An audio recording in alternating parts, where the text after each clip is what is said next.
Leicester. It is 22 minutes to 3. Now, this is a lovely story. Bill Wiley has been on the show umpteen times in the past. He lives with his wife, Julie, in Loughborough, and essentially his life changed when he appeared on the TV show DNA Family Secrets, where, thanks to the work of Professor Cheery King and her team, he discovered a family that he didn't even know he had. He never met his biological father, who'd been in this country as an American GI, but he's about to meet the rest of his family, which is huge, when he and his wife travelled to the US in just a few days' time. I popped out to meet them in their home. This is like unbelievable, like from having nothing to I've got a baseball pitcher, a sheriff, a rodeo rider, to having a musician, a musical family, and it's just amazing. Before you made this discovery, how big a family have you got? Give us an idea of life before the programme. Obviously, when I was young, there was my mum, and I had a stepfather, and they had 3 children, so I had 3 brothers, stepbrothers. I had a good life, don't get me wrong, but not at home. I wasn't really, I didn't have a great life at home. I think it was mainly because I didn't get on well with my stepfather, but I guess from my family, I wasn't that close to any of them really. Without being detrimental to any of them really, I just didn't really gel with any of them. It's not because I felt different, but I was different because all my friends and everybody around me was white, and I just mixed in with them. But I didn't get the feeling that my stepfather really didn't want me as a reminder, and consequently we didn't get on that much. But having said that, I had a pretty good life, and outside the house I done everything everybody else does. I play football, I've got some really good school friends, and I had a good life really. And can I just say, there's a big medal on your wall saying "Best Granddad." Oh yeah, that's from James. Yeah, it's my grandson and that, and James is. Kids are like that, and they don't know the real life. Do you know? Can I just say, I wish people could see how your face lights up at the talk of family of James and of you're this enormous family you've got in the States. It's like the sun comes out. What's it done to you inside? Well, I don't know. Julie tells you. Julie, can we just say, Julie's lurking in the corner. She doesn't really want to talk, but she's so going to talk in a second or two. So we're going to have a chat to Julie because she's an absolute driving force in all of this. But just tell us. So you're on the. We'll explain the story in a second. But you're on the very cusp of going to the States. You've got this enormous, busy American family. I've got American family, and they're all nuts. The minute you turn up, there's parties. There's all this kind of stuff. The most welcoming, gregarious, lovely people. What does that feel like? Well, I'm just... I know you can't put the clock back and things like that, but I wish I'd known them earlier, and I wish that my brother would have been alive, and they're so loving, and they're even their friends that they've got from way back, they're all like family. Their friends are like family, and they're treated like family, and have been all through their life, and I just get this impression that they really want to embrace me and pull me into the family, and I feel part of them, to be honest. And they're so they talk to me like they've known me for ages, and for years, and I just sort of gel with them right away. And Julie can tell you that when I speak to Don, I'm like, we're like, really like mates, and we're talking about all sorts of stuff like that, and I just feel like I can't wait to meet them face to face, and they, I don't know, I just get this feeling that it'll be overwhelming for me, because I've never had that kind of attention from my family here.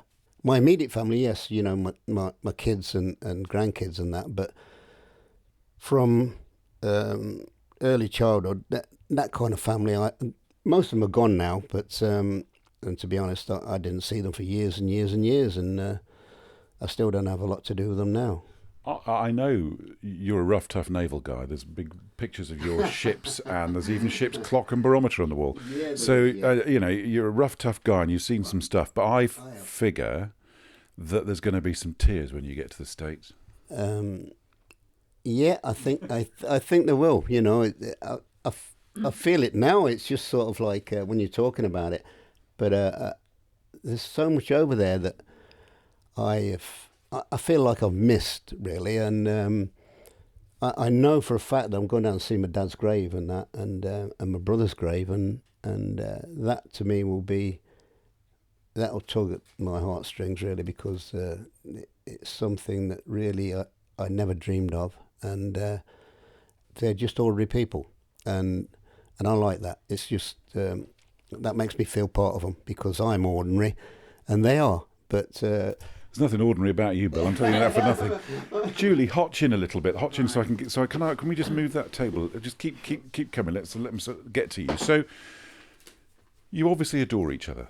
That's very, very clear. What's it been like for you? Because this is a difficult journey. When you don't know what the end point is, there could have been a lot of upset here. It could have changed. Bill, what's it been like? It's been hard work trying to raise money, because you've got to be on it all the time. It's changed Bill in the way I've never seen him like it before. He hasn't cried, but he does get emotional. And sometimes with his health issues, when he has bad days, he feels real low because it gets to him, because, he never gets up feeling well. This is a good day. But when he's like that, he'll say, "Can you ring Don for me?" Oh. And he rings Don Eric, which is obviously Don Jr., and he'll speak to him for about half an hour. He comes off that phone and he says, "I feel better now." Yeah. So it's amazing the effect that family can have, isn't it? And yet this is a family connection across an ocean. Yeah. Because we only knew the cousins to start with. And then we just kept Zooming them and talking to them. And then we went to... we got married last year after 37 years. And it started like putting seeds in his head about other family. So I said, I know what I'll do. I'll go on Facebook and see if I can find Don. And I did. And I sent him a message, and I never heard back for about 4 or 5 hours. And what he was doing, he was going through my Facebook, checking me out, seeing who we were, seeing pictures. And I'd got proof of, like, his birth certificate with his dad's name on everything. And he got back to me, and he wanted us to call him immediately. And we did. And that's, since then, they're almost like brothers. They've bonded really well. What are you looking forward to, Julie? To see him when he first meets Don, because they're like that on the phone, they're just real close, and he's meeting us from the airport. So I think the first few days we're staying with him, and I think I'll just be like amazed at them two together. It'll be great. Listen, I'm so happy for you both. I can't, when I saw you on the television and spoke to Turi off air about what an amazing story this is, what an amazing man you are, what an amazing couple you are. To see, whatever it is, a couple of years beyond the show, to see that this is something that's still evolving, that good is coming out of that programme, and that's pretty amazing, isn't it? It is, Ben, and to be honest, I think really because the programme was it was sort of filmed, and all the production work was done during COVID, and the director told me off camera that if it hadn't been for COVID, they would have taken us over there to meet my cousins, and that didn't happen. And I thought, well, he asked me, and he said, "Do you think you'll ever go over?" And I just said, "No, I'll never be able to afford it. It'll just be one of those things that will just correspond." And now it's come to this, and I never thought. But Julie's done a hell of a lot of work on this, and my niece Rachel, they've done. There's all sorts of fundraising things that have gone on, and it's come to this stage, and I'm now know that I'm going. It's going to be a couple of weeks, and I'm going to be there. It's really a passion of mine to meet these people. It is a joy seeing you both. We'll talk whilst you're over there. and I'll come back and see you once you're back, and you've got the American flag hanging outside, or whatever you're going to do.